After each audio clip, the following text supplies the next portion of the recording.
So the thing I find interesting is you said you want to bust them with the pass. Yeah. So last week, the 49ers threw 36 times, and they threw on 7 of their first 8 possessions. Right. How'd that work out? That didn't. Exactly. 2 of 10 on third down. Exactly. So, and I'm not saying you're wrong. Yeah. And I'm not saying you're wrong. How much of that is execution? It's part of it for sure. It's part of it for sure. And just to start a conversation here, I would say, so you're missing your 2 guys who catch the ball out of the backfield. Let's try to throw it more, or let's try to run it more. What are we doing if we're Kyle Shanahan and Brock Purdy? 888-957-9570. Let's go out to Chase. Chase is in South City. What's up, Chase? How you doing, man? Hey, I'm doing well, guys.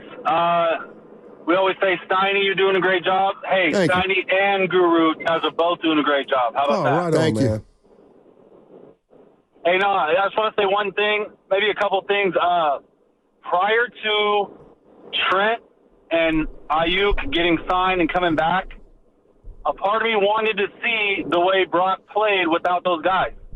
Because everyone says, when he has the Avengers, he's only as good as that. But he's about to get paid. We want to see how this guy's going to be when he has lesser players around him and things like that. So I kind of wanted to see that, and we saw a little slight glimpse of it without CMC. But, man, last week, Brock looked way too much like Jimmy. He was a statue in the pocket. He could have escaped multiple plays. I want to see more. I'm not saying, run the read option with Brock Purdy, but there's got to be some design runs for Brock Purdy when he drops back like he's going to pass and shoots up, like run up the middle. Right. To threaten the defense. Brock Purdy is a great thrower on the move. We need to get him, maybe more boot game, whatever it is where he rolls out. I mean, that Brock Purdy's dangerous like that. So I think we need to switch up the drop back passing game for Brock Purdy. Thanks, Chase. Appreciate the call. You know what? That just reminded me of something. What that call. And I don't have stats to back this up, but again, this is just kind of the way my mind's eye is working. And that is, okay, I'm thinking about Brock Purdy, let's say this year, the first 2 games. And what my mind pictures is he's sitting in the pocket and it's slowly collapsing. Yeah. That's the way I've thought about the first couple games. And sometimes he, hits a guy and they complete it or they don't. But when Purdy started quarterbacking for the Niners, and even last year, it felt like he was just a little more mobile. I'm not saying he's not mobile anymore, but he doesn't seem to be as evasive or looking to be as evasive. It looks like, does it look like to you that he's trying to make a concerted effort to stay in the pocket? Tell me what you think here, but I think that's because he's comfortable. I think because he's looking downfield, he wants to go for that big payday play. And that's why I believe, Steiny, he would rather do that than put himself in harm's way by doing the little skedaddle that we talk about. Because before the season started, I was telling you and the listeners, man, he don't get enough credit for his scooting ability. But at the end of the day, I think that's because the command is growing and the confidence of him, Steiny, feeling like I can throw every throw. But to that caller's point, and this is not, I am not hating. I felt like there was some Jimmy stuff going on a little bit in the pocket against the Minnesota Vikings last week when the pressure in the pocket start collapsing. So I'm not going to apologize for that. So when he said that, I was like, okay, is he better than Jimmy? I believe so. But it's just interesting now, Steiny, how it's set up, how we're watching, and what we'll do with the said information, putting it in the file, moving forward until these guys come back. It doesn't feel like Purdy's made any plays getting flushed out of the pocket.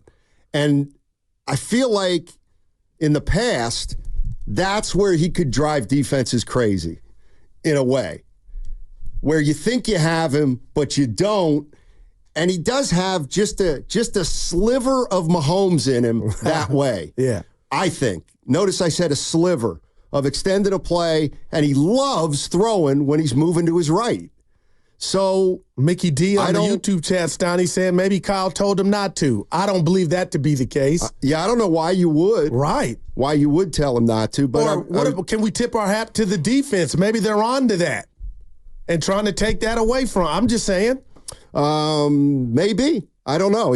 I'm just. You've noticed that. Talking about something that I've noticed, and it feels like Brock Purdy has been more stationary this year. He had 12 yards.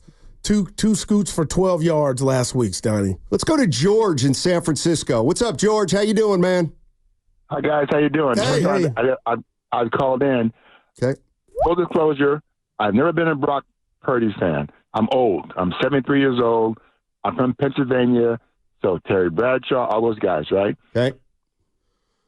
Brock Purdy will do whatever Kyle tells him to do. Right. So if Kyle doesn't put in a game plan to use him the way he needs to use it, it's all on Brock. But it's Kyle's game plan.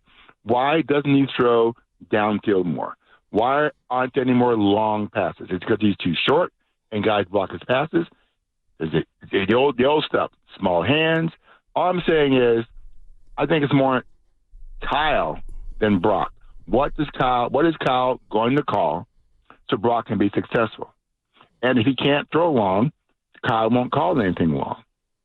Sam Darnold, who I think was a good quarterback, proved it the other day. He threw a long pass. Has Brock ever thrown anything that long in his career successfully? And that's all my thing. I'm just saying he is a system quarterback. I believe that. But the system is run by Kyle. So is Kyle going to let him do different things? Is Kyle going to call different plays? And that's my take. Well, let me think. Just off the top of your head, George, what do you think? I think it's Kyle. I always have.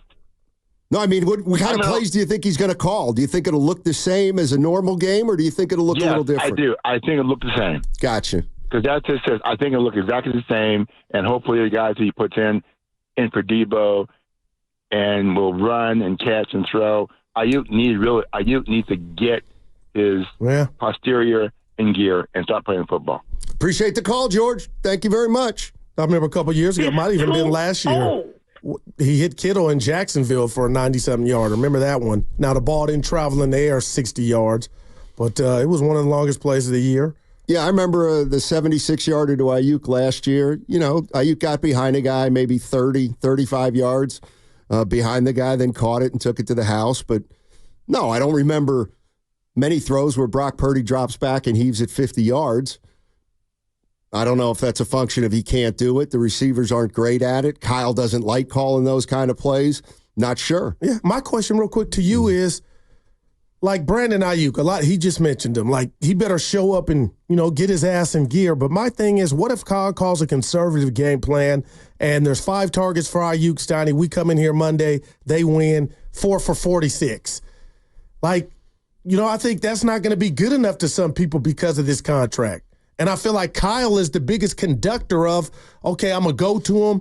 We're going to feed him. I'm going to call his number. But if it's a win, I think the Jackals should back off. Maybe Kyle Shanahan doesn't feel like Brandon Ayuk's in good enough shape or in a good enough place to make him somebody we throw to 8 to 10 times a game. That might be it, too. Kyle Shanahan may be looking at Ayuk saying, hey, he's rusty. He just is. He missed camp, and he's behind. And because of that, I can't use him like I might have used him during the midseason of last year when he was completely healthy and in tune with Brock Purdy, and I felt like I could use him that way. Maybe if I see Brandon Ayuk, 3 catches, 42 yards on Sunday, at that point, I got to say, well, clearly the holdouts affected him, but it also might be affecting the way Kyle Shanahan's coaching him. Not necessarily because he's mad that he held out, but if Kyle Shanahan doesn't think Brandon Ayuk is where he needs to be, We saw what happened to Ayuk in the first couple years under Shanahan. So maybe he just doesn't go to him as much as he normally would if he thinks he's healthy and in shape. 888-957-9570 is the number. And my question to 49er fans is twofold. Are you watching this game a little more keenly because you know that your quarterback is going to play a game without two vital performers? And then also, how do you think Kyle Shanahan is going to attack the Rams without those two weapons? Do you think the game's going to look the same as it normally looks?